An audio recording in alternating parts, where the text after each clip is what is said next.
The definition of conviction is a firmly held belief. Leadership looks different for each person, but every leader has strong convictions that pave the way for how they guide their people.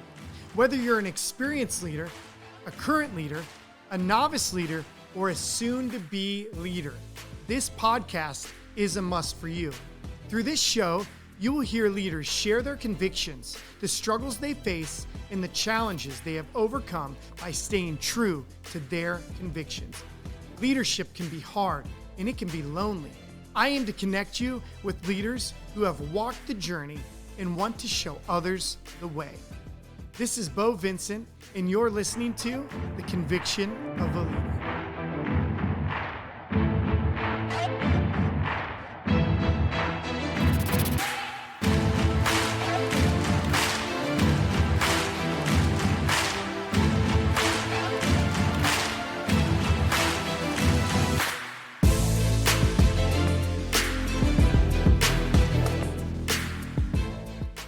Welcome back to The Conviction of a Leader. I'm super excited to be joined by Eric Coblentz today. Huge impact on my life. Somebody that I love dearly, but also look up to and respect as much. Eric is also my brother-in-law, so don't judge that from the beginning because Eric has so much knowledge that he's going to share. Eric, welcome to The Conviction of a Leader. How are you, buddy? Oh, it's great to be here, Bo. I'm so happy to be here with you. Good, man. I'm appreciative of you taking time out of your morning down in Florida, Orlando, Florida, to join me today on The Conviction of a Leader.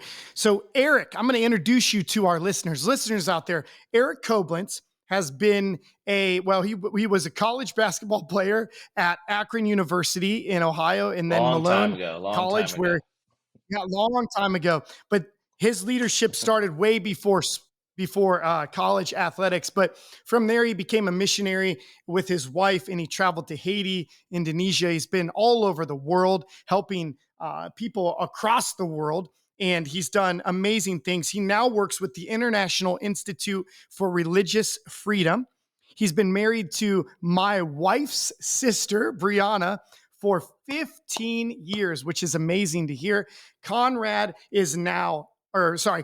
is 13, Conrad is 12, Mariah is 10, and Selah is 7. He's a father of 4, 2 boys, 2 girls. And what could get better than that?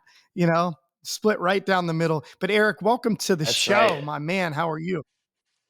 That's I'm right, doing right? great, man. It's so good to be here with you. So good to be here with you, Bo. And it is true, man. I've learned so much from you as a leader. You know, just being your brother for you guys been married for 16 years, you said. So Senior. we've been kind of on that same path for a little while, and I've learned Oh, so much yeah. from You and you Brianna as were far as dating leadership almost goes the too. exact So. same time as Kristen and I. So it's lined up, and we've spent a lot of time together for everybody, just so everybody knows. But also, Eric's been out of the country for almost the better part of how many years now? We left in 2012 to go to Haiti. So Okay. we were in Haiti for about a year, came back for 3 years, and then after in 2016, since Wow. 2016, we've been gone in Indonesia. So for I guess the last 12 years, we've been out of the country for 9 of it, 8 of it, other than Wow. coming back and forth when Yeah. we could. But yeah, for quite a long time. So, Eric, I would love to talk to you about something that you probably haven't heard me ask of you yet. But, Eric, you are the youngest of 4 brothers, correct? And I know them, just for everybody Yep. else to know. I know that, and I know your parents very well. And actually, I've said this publicly, and I had your dad on the podcast last season. I've adopted Eric's dad as my mentor, and not only do I love Eric, but I also love his family. And Eric, your dad has been such a good mentor and somebody for me to look up to also. So thank you for allowing him to be my mentor, because if you said no, I wouldn't have let him, you know, would not have let Well, that happen. that has nothing to do with me, man. That is a I hundred know. I percent know. my dad's character. His character as far as wanting to be a leader, wanting to Yeah. help, and just wanting to be there for young people who want to lead, and and not just lead at a business level, but just at a societal level too. And you're one of the guys that he really values. I know spending time with because you're teachable, you listen, you do, but you practice the same things that you preach about. So everything you're talking about here, you put those things into practice with the people you work with, and that's really special. So I know he loves working with Well, you. thank you for saying that. But this isn't about me. It's not even about Marion. This is about you today. So you are the youngest of four. Eric, I'd love to know, because everybody that knows Eric, I could ask my producer Andy over here about it, but because they grew up in the same town. Everybody that knows Eric, I'm going to make you probably blush slash say that's not true, but Eric's kind of like an all American boy. He was Oh, everybody's friend. jeez. And that's the truthful. Like there's not, I don't know anybody that didn't enjoy you and your friendship, but you became a leader at a young age. Eric, where did that start? Where do you think the leadership came from? Was it something you were born with, learned? Did it come from sports? When did you start to feel like, you might have not called yourself a leader, but when and who maybe identified that you were a leader? That's a good question. I think there's a lot that goes into that. There's a Yeah. like a societal aspect of leadership. Like, people invest in your life, and they Yeah. build you up, they encourage you, they give you positions of leadership, or opportunity. I shouldn't say position, more like opportunities of like leadership. And that's one thing my Yeah. dad did for me, is really invested in like just empowering me as a young man, and really gave me, like, really Mm. believed. I think part of it is like, for a young person to believe in themselves, like you can do something, or you can, be, more than what you could even imagine. Like those kinds of things are part of it. Then there's a natural part of it too. I think that is just like, um, I think I'm a generally a friendly person, although there was a time in my life maybe I wasn't as much, but We all go through those that. teenage Yeah. years. But Mhm. but I think there's also an aspect of like, just naturally like to be with people, and there's also an aspect of just like loving people that I think is Yeah. important in leadership. It's like, nobody wants to follow someone when they think that the only reason you're there is to build up their own platform. And so I think, So like, true. just really like the that aspect of and again, I think that comes from like the way I was raised, and the family I was raised in too, not just my dad, but like my grandpa. Extended family, He yeah. Mhm. yeah, my grandpa Howard, yeah, I know you know this both, but for those listening, For the he's the one listeners, yeah. who really started the livestock auction back in, oh, I don't even know what, my brothers would know better than I would, back in the Yeah. 60s or 70s or whatever, back in the day. Wow. And then from there started the Hartville Kitchen and the Hartville Hardware and the Hartville Marketplace, which my dad runs. And it's grown Salad to from, dressing and yeah, salad dressing. Yeah, what else? I'm sorry, I didn't mean to interrupt that. No, you're good. Yeah, I mean, it's, now they're building one out in Middlefield, and so there's things that are happening that, Wow. but a lot of that came from like the entrepreneurial spirit that my grandpa had, and like Yeah. his way True. of leadership really influenced me too. But so I think there's an aspect of, a natural part of a person's personality, but there's also an aspect of like the way that you were raised, or if did you have people around you that really lifted you up or built you into a leader. So there's multiple aspects of that, I think, at least for me, that other people that 100%. invested I agree. into my leadership. And do you think that that started, so you said it started as a kid and obviously the family you grew up in and your father, but when could you look back? Is there a time you could identify, was it a sport potentially that where you felt like you were a little more thrusted into to leadership than before? Yeah, and that is another part of it. Appreciate you bringing that up, like, because basketball. I played sports all the way growing up, and baseball actually Yeah. at one point was my favorite sport. I know your kids are good at Nice. sports, and baseball, and We love Connor's baseball. Yeah. quite the athlete and stuff, and so but I'm sure little B is gonna be up there here soon too. So, Oh yeah, I'm but sure. eventually, ba- basketball, really became the central part of my life. And I was like, I think at some point, like when you're talented at something, everybody then expects you to lead. And so I think I was just Yeah, that's automatically so put true. into that position, and then I Hmm. had to learn it, and I sometimes I had to learn it in ways that I failed and I messed up, and I, Mm, maybe got on someone that I shouldn't have. Why did I have to get that upset about that? Or, how do I bring right. people along on, we all have this, you're a part of this team, you all have this one goal, everybody wants to win.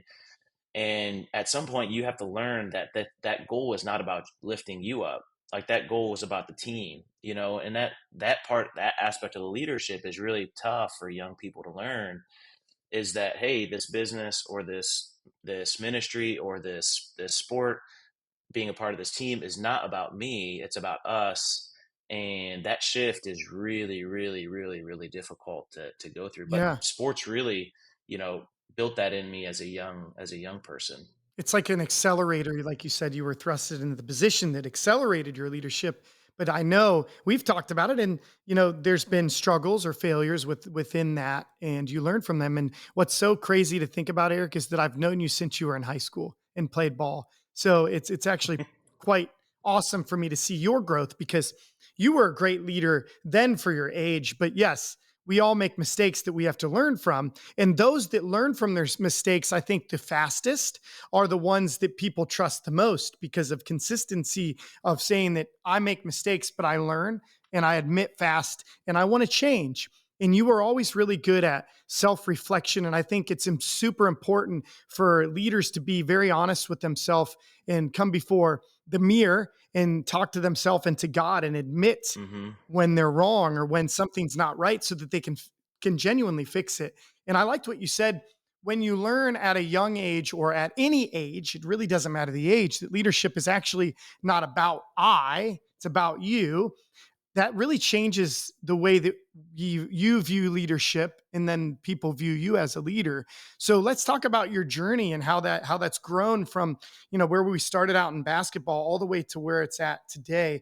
Is there any highlights that really stick out to you along your journey? Yeah, that's a really good question. There's in basketball in particular, it's easy to really like want to build up especially as like you're trying to make a name for yourself. You have a goal for Yeah. yourself. Like you have a goal in high school, I had a goal. I wanted to play Division 1 college basketball. Like I have a goal, Hmm. and the only way that I get there is if I like prove myself over and over again that Yeah. I'm good enough, I can do it. All those things. But how do you pull that together in with like the team? Because Right. it's not about you, but it's about the team. And there were times I would get really. I mean, I remember there was one kid on our high school team, that I was so hard on. I mean, Huh. and so I had to ask myself, like, am I hard on this guy because of I care about myself in this Mm, instance, because I'm concerned about what his failures means for me? Or mm, am I hard on him because, I think he could be better than what he is, or, I think that this is the best way to motivate him. And you have to really start thinking about, not as a leader, not everybody's the same. You can't get on someone the same right. way that you can with someone else. So I think all those kinds of things and basketball really, pushed me in that direction. But then when we moved overseas, and went to Haiti, People. Yeah. you start to, yeah, yeah. I mean, like you start to People are really different. Yeah. realize that, yeah. And when you're put in a position where it's like nobody, like there's nothing, nobody here knows you. You've in some ways have lost your complete identity. Oh yeah. And so I'm no longer, in Hartville, Ohio, small town Hartville, Ohio, Eric Coblentz, the basketball. Yeah. and I'm not I'm not Eric Coblentz, I'm not the basketball player. I'm just Eric, Yeah.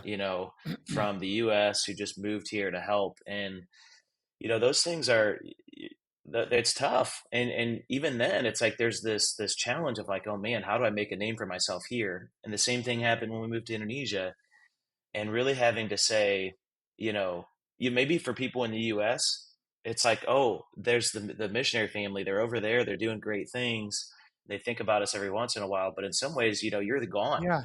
Like you're people, yeah, remember you every once in a while. Like I'm sure when you guys got together, family stuff, maybe you guys thought of us, maybe you didn't, but it's like, you're there, you're gone, and you're in a whole Yeah. complete new place, and having to, it just it's a tough space to be in. We went through some really, really hard things there that really also caused me to self-reflect too, and look inward. There's a Yeah. good book called Heroic Leadership, Okay. and Wow. I can't even remember the guy's name at this point, but It's okay. We'll look it up and put it in the it's show by, notes. yeah, yeah, there you go. It's by a Jesuit guy, and Hmm. this Jesuit guy basically put in four different key leadership tendencies that the Jesuit church has had. Because I mean, if you look historically back in like the 1500s, 1600s, like the Jesuits had huge influence on society. And they were huge leaders when it came to education, when it came to business and things like that. And so he put into a book like what were some of the things that they did, and one of the biggest things is self awareness. And it just is a tough thing for a leader to do, because you have to stop for a moment on all the creative things you're doing, and you have to try Yeah. to pull back, reflect on what's going on inside your own heart, and think about ways that you need to change. It's Um, true. and that is just It's true. it's like a tearing of your heart. It's like these things that I realized in my own heart, that I'm like, man, I'm a really selfish person. Like the fact that Yeah. I'm over here in Haiti or I'm in Indonesia, and I'm like lost in the sea of all these people and nobody knows me. And to that, the difficulty of like losing your identity Yeah. is a struggle, I think, for a lot of leaders too, that go through things, even just being in the US. But moving overseas really forced me to be more reflective. Um, How but yeah. how important is it for anybody that leads any type of anybody, right? A family, a business. How important is it, Eric, to find who you genuinely were made to be and who you are? How important is that to aspect to leadership? I mean, I personally feel like it's critical. I mean, people can go their whole I life agree. and do great things, I think, and be successful in other people's eyes. But you're going to come to the end of your life and feel like, man, what did I actually do? If all of that was for Mm, me, when I'm gone, like what is this all for? And I think that's one thing my grandpa hmm. did really. I mean, he thought, and when we were in Indonesia working with church leaders, it was all we always said, hey, think about the third generation. So you don't want to Yeah. think From about now. like when you're trying to build this ministry or build this church or whatever, you know, you don't want to think about building that one church. You want to think about that church building another church, kind of the multiplication aspect of it, because you want to see something left behind. You want to see Oh something, you yeah. want to see growth, and you want to see change. Um, and I think my grandpa really thought when he was building his business, he thought about me. He wasn't Wow. thinking about his kids. He was thinking about his It's impressive, grandkids, isn't it? you know, and it is, yeah. I mean, I think Cool. anytime you're building change, you have to think Hmm. long term. Like you have to think, what does this mean 100 years out? Um, because those things really do impact. And as a leader, one of the things I think is really important to process is how do people change, and how do you create change? Because that's part of your job as a leader. Um, and Man. that's a tough thing to process. But as I think as a even like in business, you have to think about what do you bring to society, and then how do we create change to see what we want to see happen in among the people around us, or whatever it is in our business. How do we create that change? And so even thinking about theories of change is really, really important, I think. But Yeah. I agree. I have this thought around change and being a change agent and helping change for the better. But there's always resistance to change, right? I mean, sometimes it's us inside of our own head. We want to change, but we know that we really don't want to change. We know we need to change. But also, when we are helping others change or change a business, change a relationship, outwardly help change society. But there's this thought of that people aren't actually resistant to change. They're actually just afraid of the loss that comes with change. So there's always a loss or a mm, sacrifice when we change something. Maybe it's our comfort, maybe it's the fear of the unknown. But I like to think of it like this, Eric, you may not take this money, but let's just say I walk into Samantha's, the restaurant next door, and I have $1 million. Do you think if I took it and gave it to the server, she would say no? If I said, no, I have millions, which I don't, but let's say I have millions on top of millions, and I'm like, $1 million given to you is nothing. I want to give it to you. Would she take it? Do you think she would take it? I mean, I think so. Yes. Okay, I think so too. Most Probably, people would, right? Okay. Would it change your life? Absolutely. So people unless aren't she thought there was resistant. something attached to it. Yeah, right. No, I give her let's just say I give her a contract and say, you can't speak about this. I won't speak about it. Here's the money. Goodbye. I just want to bless one person. God told me to give it to you. Something like that. Okay. Most people, especially in the world, will take money and it will change their life dramatically. And most people are not afraid of that change. Even though if they sat down for a minute and Hmm. said, if I won the lottery, if I got $1 million and everybody found out, there would be relationships that I've never had come out of the woodwork and claim to be my relationship now, or they were, cousins, uncles, aunts, brothers, sisters. Expect more. And the downside of winning the lottery is the what they don't actually think about. But if they thought about it, they'd say, wow, there's even a negative change that comes with positive gain. So I think that no matter what, Mm, people want change, but there's always a fear of what is lost when it comes with change. So like Eric, you mhm, play basketball, working out, like losing or spending time to work out, there's a loss of free time. Okay. Now mhm, we know what you gain from it, but there's always some loss associated with change. And most people's mind gravitate towards the negative side of most things in life, which is quite sad because you and I speak a lot about how putting other people first and not thinking about yourself first is one way to not lean on the negative side and to not look for the negatives in other people. But I'd like to ask you this, Eric.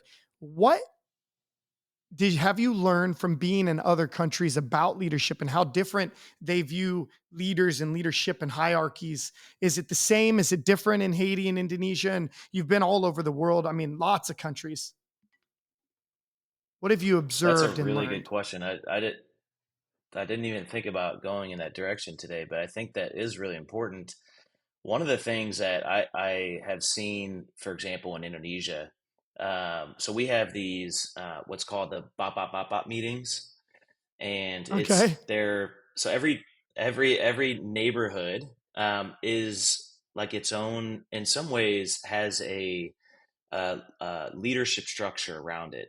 And so Mm, like its own there's men government. that the men meet together. Yeah, the men meet together. The women meet together, kind of separately. But Wow. it's kind of like almost like its own little like tribe kind of A thing. village. Yeah. Hmm. And village, yeah. And when the men meet together, so I'd go to these meetings, and you're everybody's sitting on the floor. It is like, honestly, Hmm. is one of the most beautiful things. I I miss would that love to be aspect part of of one. Maybe you'll Indonesia. take me to one. So let's do it, man. Seriously, Got my it's so fun passport. because it's a relational experience. It's Hmm. not going to a meeting and trying to find ways to get things done, but everybody's sitting on the floor. The unfortunate ever Imagine, like, it's dark, it's in the evening, everybody's sitting on the floor. People are smoking, like back in the 1970s in the US. Everybody's got Yeah. a smoke in their mouth, and but there's tea. Everybody's got a cup of tea on the ground, and food's being passed around. And the one thing, and there's always like a delegated leader of the Hmm. neighborhood that the entire group chooses for that position. Wow. And that person leads these meetings once a month, and how they make Mhm. decisions is really interesting. So they come to the table, or they're sitting at these bop meetings, Yeah. and the leader opens up the meeting and he says, "All right, here's what we need to talk about tonight." So he puts the question out there. He literally doesn't say one word for that entire conversation.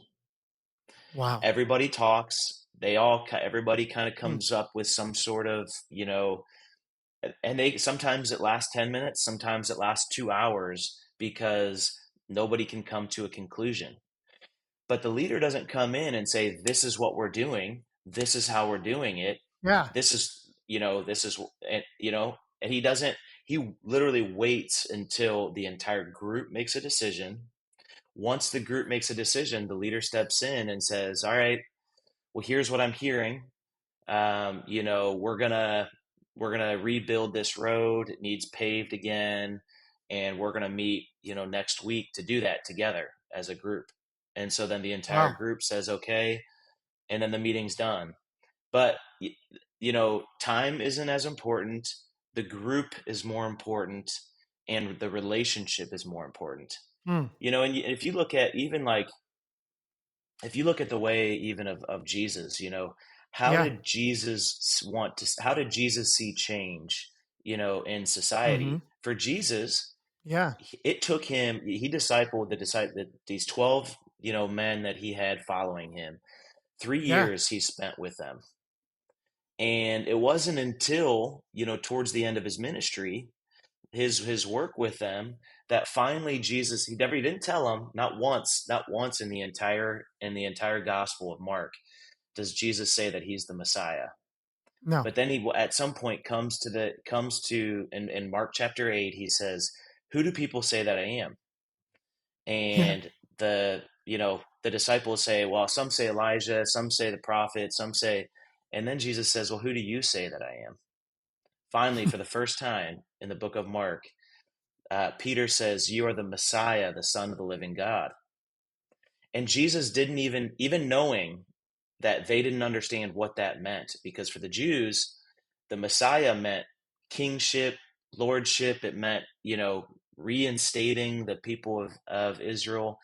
It meant a lot of different things. And Jesus knew that what they understood about what that meant was not what Jesus meant. What Jesus meant by Mm-mm. Messiah was that he was going to come, that he was going to suffer, and then that he was going to die, and then he was going to raise again.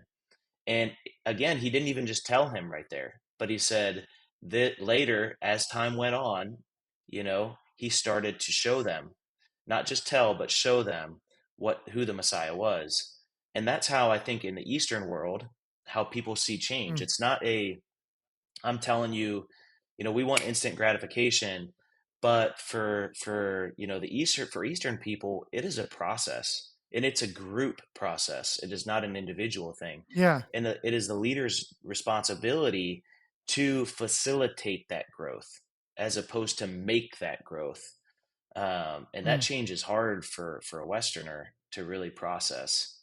Um, Yeah. So but it is. And even hearing that, it makes me think like, so did Jesus set an example that the leader should suffer the most? Or no? Is that not what did I pull that out incorrectly? Or do you think he was saying that, hey, if somebody's going to suffer, it should be the leader?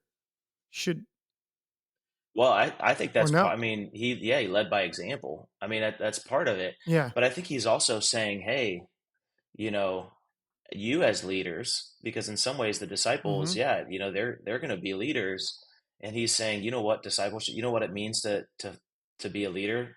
It means suffering, Yeah. and that's a Mm. hard. I Does. mean, that's a question.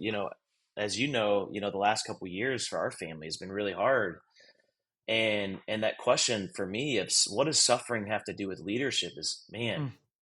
it's painful, and it is a painful journey to go through, and can sometimes be a lonely journey to go through. Yeah. um, but that's part of change, right? Well, I mean, you can't, how do you have I'm glad you change said that. without that suffering? So true. I mean, so let's talk about that for a minute because you brought it up, and it's one of my questions that I love to ask. Um, like you just said, it was lonely. It can be lonely. So tell me, how does Eric Coblentz, how have you dealt with being lonely, being in other countries, alone, with only left with your immediate household? Where, you know what I learned in only being 3 hours from, Canton to Toledo originally, is that out of sight, out of Hmm. mind. You kind of said, and I used to go Yeah. to gym, my father-in-law, for everything, and I had to learn that, wow, I can kind of go to God without gym. I could I don't need to go to gym to go to God for me. But as you separate yourself from family, just distance wise, also separates you, almost like in an emotional relationship wise too. How do you deal? Was it lonely, and how did you deal with it? Yeah, that's a tough question. Um, well, so 2 years ago, just kind of, I'll just share a little bit my story if that's okay. But 2 years Of ago, course. almost to the day, actually, I was in Indonesia.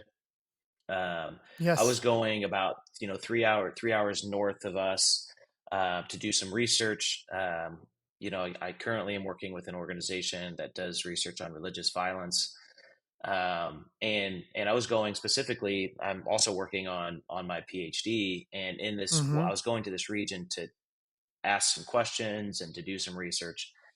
Well, I was maybe 30 minutes out, and I was three hours away from home, and I'm on my little, well, in Asia, those little moped things, Mopeds. Yeah. and a truck pulls out in front of me, and I don't he didn't see me or what it was, but I tried to stop, and my back tire fishtailed, and I just ran right into the truck.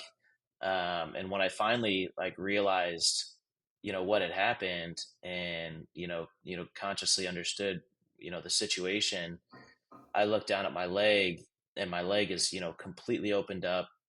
My bone is snapped in half, Hmm. and ended up Was being snapped in half in two different long ways, and sideways. horizontally. And I Mm. was really I was really struck in that moment of like, man, I may never see my family again.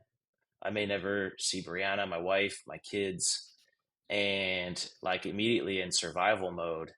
And I remember feeling for Yeah. the next, few days after that, like just like on the edge of life and death, and just how close everyone is at all times. Like we are teetering. It's like we're on the Yeah. edge of this, like this tightrope, and going side to side. We just never know when that moment is, when our Mm-mm. life could be just taken from us. And I was then taken to a hospital in Indonesia, where they did surgery on my leg. Well, I eventually got an infection and got medical evacuated to Singapore, and then I was Hmm. in Singapore for 3 months in the hospital. And my wife Brianna, because it was also during COVID, she was going back and forth to be with the kids and then to be with me. Right. And I have never been as lonely in that moment as I had, just in my entire life. And in those moments, like you're forced to deal with questions that Phew. you don't think about, like what Yeah. what is the point of this world, of this earth? Like what's the point of life? Hmm. What actually truly does matter? Who am I? Like you start thinking about your past, you start thinking about your childhood. Oh And I yeah. think actually it's in those spaces of loneliness that you really start to find your calling. Mm. You actually, and it's the hardest place to be, but like going back to like the first conversation we had of like how important Yeah. it is to understand who you are, because you're calling, or like who what you do is in many ways as a leader directly connected to who you are. And if you Oh don't even yeah. know who you are, then you can't lead. You can't, at least you can't lead in a healthy way, in silence, solitude, Whew. loneliness, suffering, all Yeah. those things go into like creating that part of who you are, and like really So reflecting on true. that. And so I think one of the things, so one of the doctors, and this shook me the most, I think. So one of the doctors was, he's not a, and I take a lot of respect and I value the input from people who are followers of Jesus, but this guy was not. And, he sat at the Hmm. end of my bed one time and he said, Eric, he'd come in and talk to me, once, twice a week. And he said, I always hate to see people like you, as young as you are, suffering the way that you Suffering. suffer. And he said, but you know what? You'll never get this time again. Take advantage of it. And, to hear that from a Muslim guy and the impact that that's had on me, um, I started to realize in that moment how important it is to be with people that think differently than you, that challenge you, that push you in different ways. I Hmm. mean, we will never grow if we don't put ourselves in uncomfortable positions. So true. And So true. I would have never, if I wouldn't have been gone through the suffering that I went through, heard the words from this man like, and I think it's so true that as a leader, you cannot just jump over that suffering. You can't just think, okay, I'm going to be creative and find a way out of it. You got to just learn to just accept it, accept the suffering, accept the pain, accept the loneliness, and find yourself in the middle of it. You have to go through it. The only way out is to go through. You can't ever jump over that suffering. And so Mm. I'm personally am a huge believer that embracing the suffering and the loneliness is really where you will find who you are and where you will find the biggest impact in leadership. Because as you've Hmm. mentioned to me before, like management is not leadership. And so a lot of leaders Mm-mm. are managing, but they're not leading their people. And being a leader of people means you've got to find yourself. It's desperately Yeah, important that you find yourself so that you can lead healthily and that you can lead as one who cares and serves and loves others more than yourself. Um, dude. So good. And but thank you for sharing that story.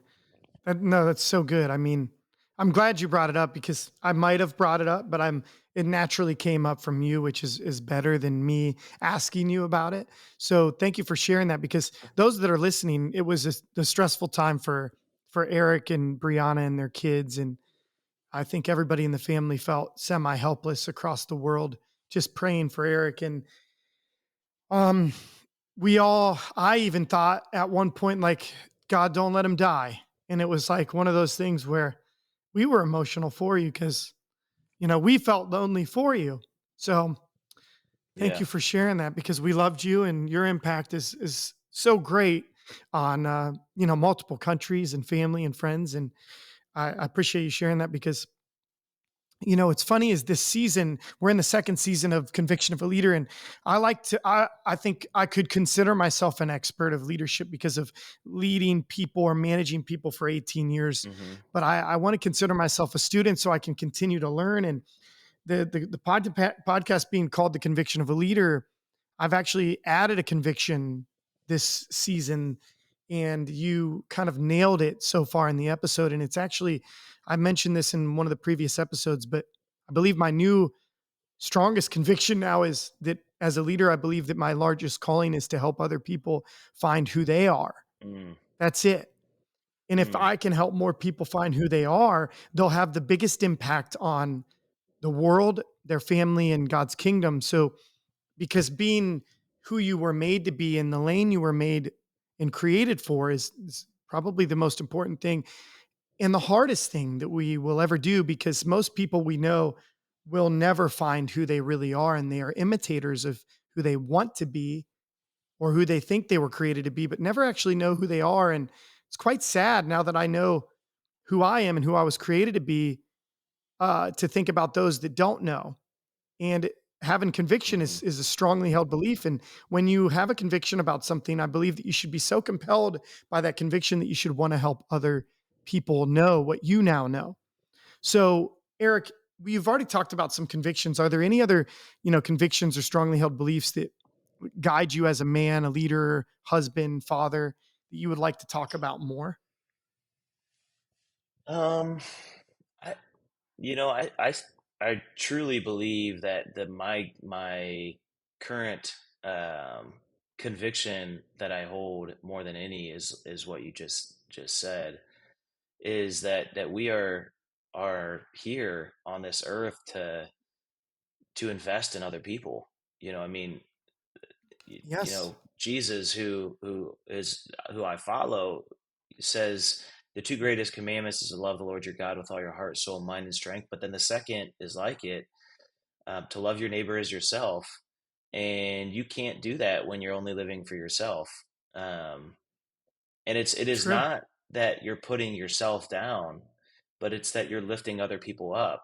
You know, there's one thing I think I heard from Gary Vee at one point is he's like, it's not like you're tearing other people down so that you can get up. It's that you're lifting other people up and also wanting to be up there with them. You know what I mean? Like Yes. it's like leveling the playing field as opposed to. But I really think that really I don't know. I know I've said this, but the self evaluation or the self reflection of a leader is extremely important. And humility. My grandpa really expressed that, not just through words but through his actions. I mean, I remember my grandpa would wear the same thing every Yeah. single day. He wore, a white button-up shirt. He wore, gray slacks and his black boots. Every single day, same thing. And he'd go into the office. But the one thing I know people say about him is that at the same time, you'd find him picking up trash in the field Hmm. behind the offices. And I think that is a real representation of what a leader is. It's not someone who talks about leadership, because in today's day and age, we have how many followers? We have so many people that are willing to follow people, or we follow people and people are following us. And there's, with social media, it's the immediate impact. Easy. but Hmm. um but I think that it's not just saying things, it's doing them, and doing them over time for a long period of time. Hmm. And so I think the saying and doing together, the humility and doing it for other people, and the suffering of a leader that causes self-reflection and really diving into your own heart in order to be a good leader, um, are really just important aspects of what I think leadership. And probably the most, more than any, is really investing in your own heart, investing in your own um, development, so that you can So lead true. others well. And I think that one of the challenges with that is that you invest in yourself in a Hmm. selfish way.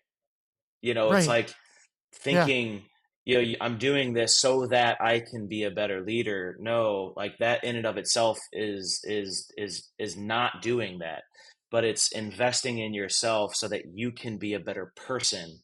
Mm. And when you are the best person that you can be, you will Mm. also be the best leader of the people around you. Doesn't matter who you are, whether you're leading your family or a business or whatever it is. Um, So good. but yeah. It's true. Those were some really great points. And if you're listening, I hope rewind that and listen to it again.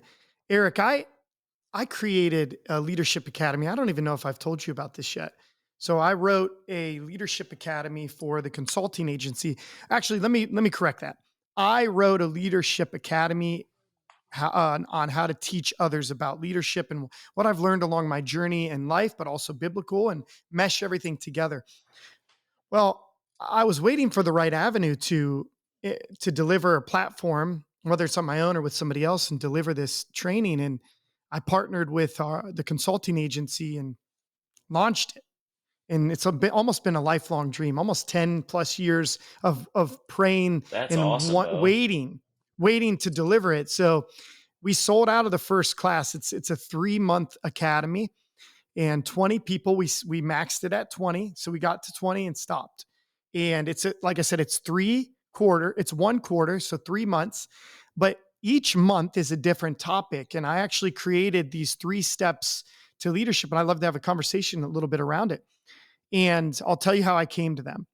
But I was trying to figure out almost study of the best leaders and what they did and what the bad leaders or the non-existent leaders didn't do. And I came up with these three key steps: teach it, lead it, and expect it.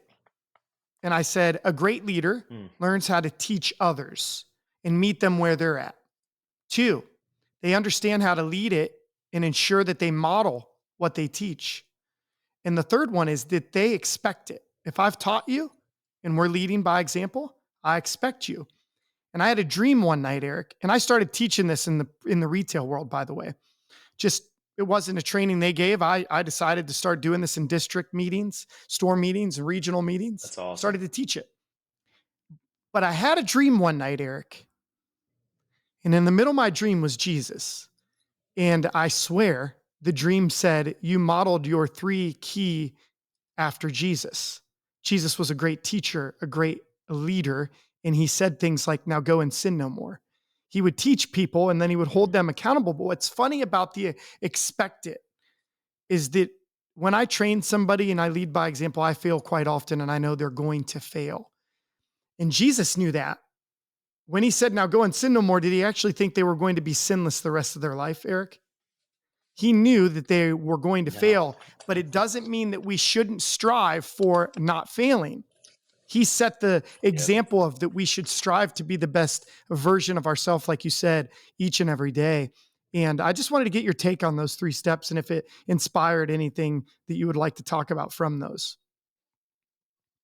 Dude, that's so awesome. First off, I mean that anybody listening to that, if you guys can get your hands on that, I just want to encourage you guys to, because Bo really is what he says he's practicing, and he really does care about people, and that's Yeah. that's just awesome, Bo.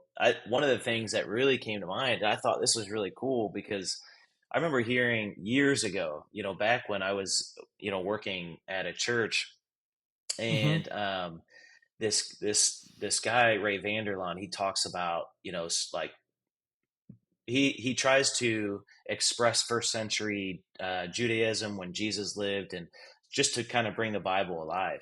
And one thing he brought up was, and when we talk about discipleship, you know, when Jesus called the disciples, he Yeah. wasn't just calling them to follow him. He was saying, "I Mm-hmm. believe in you." Yeah. Like You're right. so at that time, you had to graduate from the first, you had to memorize the Torah, then you had to, which is the first five books of the Bible, then you had to memorize the rest of the Old Testament in order to be a disciple. And it was Ooh. clear that, like Peter, for example, Jesus found Peter where? He's fishing. So Mm-hmm. Peter had failed those classes. He had not memorized the Old Testament enough to be a disciple of a rabbi. Right. So Jesus goes and finds Peter, who probably expected nothing for the rest of his life except for to be a fisherman. Fishing. And Mm-hmm. Jesus called him and said, "Come and follow me." What Peter heard in that moment wasn't just, "Oh, I'm going to go follow this guy and listen to his teachings." It was, he heard a rabbi look at him and say, "I believe that you can not only Mm-hmm. know what I know, but you can do what I've done, Mm. and you can do what Wow. I'm doing." He I believed like in that. him. And so when Mm. Jesus walks out on the water and he calls Peter out onto the water to Mm-hmm. step out of the boat and step onto the water, what Jesus is saying to Peter is, "I believe that you can do what I can do. I Mm. believe that when you step out of that boat and step into water, that you can walk on water like me, that you can Yeah. be like me." Yeah. Now Peter doubted that. He didn't expect Mm-hmm. that to happen, right? But Jesus believes in his disciples that, yes, with the power of the Holy Spirit, that we can become like him. That's Mm-hmm. something really, really profound, I think. And as a Oh yeah. leader, what do we expect? You know, I, I think that connection is really, really, uh, an exciting thing about what you're teaching. Um, Yeah. and I think an important part of It leadership, right? excites me. Yeah, it's Yeah. huge. And it's funny because So I get the excited by dream sounds them. real to me. It's already in motion. And it's funny because the COO for the consulting agency was on the first call and he said, I've never seen you nervous. You've spoken conferences. He's seen me speak at conferences. I go on live, Zoom calls with 1,000 people and they grill me with objections, or I deliver, a speech within 15 minutes of being asked. But the truth is that he said, I've never seen you be so nervous. I said, that should speak to how much I've wanted to do this, so much so that I was nervous about it not coming off the way that I've thought about it for 10 years. And it might even be more than that. I've had these, so I love it. But you mentioned something that I haven't thought about of in a while, but I learned also about being motivated by love, not fear. And I think that Peter stepped out in Mm, love and fell from fear. Fear is what caused him to fall. When we follow our dreams or what we've been called to do from a love side versus a fear side, because I know so many people that run from positions, jobs, churches, ministry because of fear, not for love. So here's the mhm, difference, Eric. Here's what I mean. So if I was to leave my job in retail because I feared I was going to be termed, it's a different feeling. I'm running from something versus I left and started a business out of the love for the dream that I feel that God laid on my heart. And it's completely different feeling when you're chasing after something with love versus fear. Cause, I think of in the Old Testament, there was a king, Jeroboam, and he failed because of his fear versus you look at other mhm, people that were very successful, just like Jesus or Joseph. Joseph struggled a lot, but you know what it never talked about was his fear. Isn't that weird that the Bible never said he mhm, was fearful of his brothers killing him? He was fearful that God abandoned him. No, mhm. he never said that, did he? Was it ever in Joseph's story? I don't believe so. So it's weird because he chased after the dream that God laid on his heart with love, knowing that God loved him and that he loved God. So it's really fascinating to think about being driven by love versus fear. It's such a fundamental change, and wanting to prove people wrong out of a fear that you may not, versus just I need to live into my calling out of love. And you said something Right. super cool. People are called to do something and then they're qualified.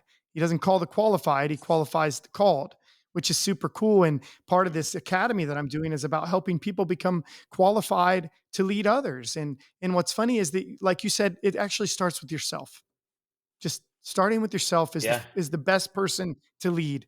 Lead your own mind, lead your own life, push yourself to be the best person that you can. And Eric, is it weird that the world, it's pretty common to say just love yourself the way you are today and force everybody else to do so? You ever hear Do I that? think it's You should common? just love your Yeah, it's I pretty common to just say, "You are who you are, Eric. You just gotta love me. Love who I am, and I don't need to be a better just version of me accept because it. this is who I am. Just Just accept it. accept me." That's right. And I don't say that out of like anger or frustration. I say it out of a No. sadness of like who I am today. I don't have to stay here, Mhm. right? Yeah. I mean, God, We like we are all creative people, right? I mean, like we've been given the ability to create or do something, and we have a say in those things. We have some mm, sort of, ability to change things. And not everybody has the ability to change things, but you do have the ability to change what's going on inside, which goes back to what you're saying about self-reflection of like what's going on inside your own heart. Because when you talk about love, fear, this love and fear thing, fear's coming from a trying to protect your own image, right? I mean, you're trying to protect mm, yourself, you're yeah, trying to protect your image. When you learn to when you go through suffering and you go through loneliness, you learn to let that go. When you actually accept the suffering, walk through it, and see change on the other side, like that's when you get to that love part of what you're saying, and that's where change happens. It's like a dialogic relationship. It's a dialogue between like what's going on around you and your own ability to change, so there's an right. aspect of accepting the suffering, there's an aspect of accepting the reality of the current state, But then there's part of you that's also God created you to be creative. Like Oh yeah. you're created in his image to be able to create things around you, and we are in some ways creating the world as it speaks. I mean, as we're here today, we are currently creating the reality in which we live by the words Hmm. we use, by the actions that so there is Right. a real power in Thoughts we that, think. and so Yeah. there's an acceptance of the suffering, but then there's also a like you are creating your world as you like moment by moment, um, and they Yeah. work together. So true. So, Eric, I want to give you an opportunity to speak to listeners or even the younger version of yourself. Is there any advice that we haven't got to lay out that you would like to just leave our listeners with today? Hmm, that's a good It's question. I open book, you know whatever I you think want to leave. as I think I've probably said enough. Everybody's like, stop talking. But I think specifically for the young people, just acknowledging that who you are today um, is not who you were 5 years ago, but it's also not going to be who you are, you know, 10 years from now, and just saying, hey, that's okay. But think about not just 5 years from now, but think about what you're doing 100 years from now, and think about yourself. Think about your the suffering that you're going through, the loneliness you're going through, or even the great times that you're going through. Acknowledge Mm, that you're going through them, and just like allow what's happening in your heart to happen at that moment. And at the same time, like, don't be ashamed of who you are. Like, be creative, be do what yes. your natural instincts, like, do those things, because that's who you are. That is a part of who you are, but it is a lifetime Yes. journey of also finding that. And so sometimes Mm, change happens and you got to run with it, and that's okay. Like, you take hmm. the change as it happens, and accept that that change means growth, and that growth means that 10 years from now I'm going to be a different person. But that person 10 years from now, we hope that is going to be a better leader, because we've accepted the reality of what's happening, and at the same time attempted to change the reality that we experience on a daily basis. So So, good. I think, yeah, that's probably where I'd leave it. But just encourage everybody to just, be yourself as a leader, and don't try to protect your image. Don't try to protect your platform. Um, but just be who Hmm. you are, and live it out. Amen. Good stuff, man. I just want to let you know, and everybody else, that Eric he's the, I'll tell you what the true sign of a leader is a leader is not about Eric's communication skills, even though he has great ones, or about any skill that Eric possesses. It's actually about the people that he has encouraged and made better and helped find who they were. And Eric, you've been a great, example to me even, and you've helped me grow as a person first and foremost, and a follower of Christ, and then a leader for my family, friends, and team members. So you've been a huge person and key to my life. So I love you, brother.